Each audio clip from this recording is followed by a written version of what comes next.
This is the Mapmaker's Midnight Compass. It's the story of a 12-year-old girl who finds an old map rolled up in her attic. And no, this is not your typical fantasy adventure. There are no elves or dragons or quests for world domination. But there is magic. Hidden inside the map is a glowing compass that doesn't point north. It points to forgotten things, lost memories, secret doors, and places that exist between moments. When the town's ancient clock tower starts losing time, the compass leads Mira to a doorway in the clock tower that opens to a parallel edge of town. First, there's a cornfield made of glass and a creek that flows upward. She knows she can't fix the clock tower alone. So on her way back home, she recruits an unlikely team. There's an old lighthouse keeper who's so retired he collects moonlight in jars, a streetwise crow that speaks in riddles and rhymes, and a robot dog powered by erased Polaroids. Together, they are a delightful, mismatched crew, like an old-timey adventuring party. Each direction the compass points is a mini-quest. They have to solve a lullaby puzzle in a library where the books whisper secrets, race a shadow through a mirror maze, and barter stories at a midnight market of lost things. To navigate these strange realms, Mira needs to learn how to read maps. Literally. The maps she finds change with her emotions. They fold when she's brave, spill ink when she's afraid, and reveal hidden paths when she forgives someone. These mapless moments are both trippy and touching, full of playful non-sequiturs that reflect the inner lives of the townspeople. Like the clock tower, they're all out of sync, stuck between past and present. But why?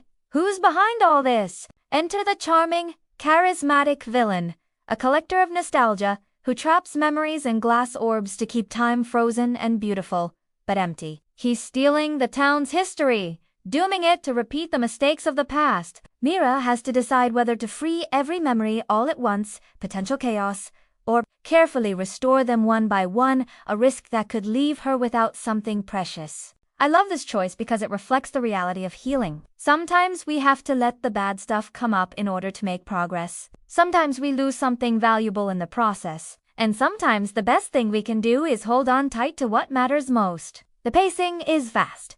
The action is creative.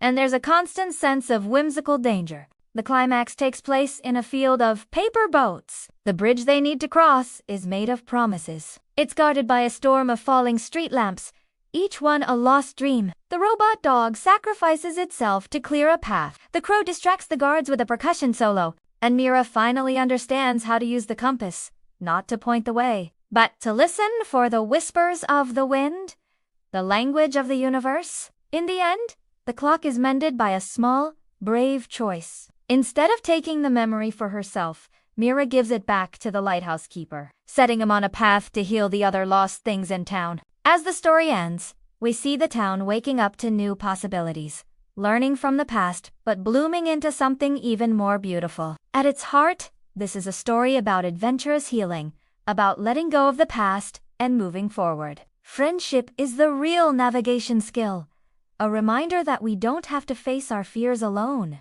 And the maps and compasses become metaphors for the choices we make along the way. What pasts will we carry forward? Which parts of ourselves will we leave behind? Where will we go when the path is uncertain? If you're a fan of quirky characters, lyrical writing, and maps that fold and unfold in unexpected ways, this book is for you. Thank you so much for watching, and see you next time.